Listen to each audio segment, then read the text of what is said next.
kita main selam. Jom sikit. Changlun.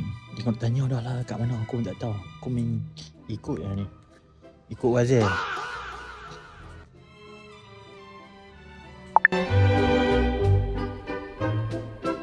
Kali ni tak boleh buat video panjang-panjang lah. Aku ni last minute, bateri tinggal 12% ni. Jadi aku buat video apa yang aku dapat lah. T-shirt tak apa banyak sana. Kat sini pun tak apa ada Said, tapi tengok topi pula. Saat kita menyelek-nyelek. Baju kola kita tak apa nak memakai kan. Begitulah katanya. Kembali ke studio.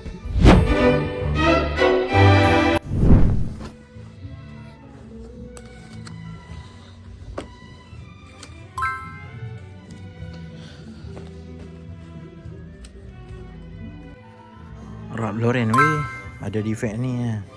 Dia punya anak buah tadi pinggang tak ada. Okey.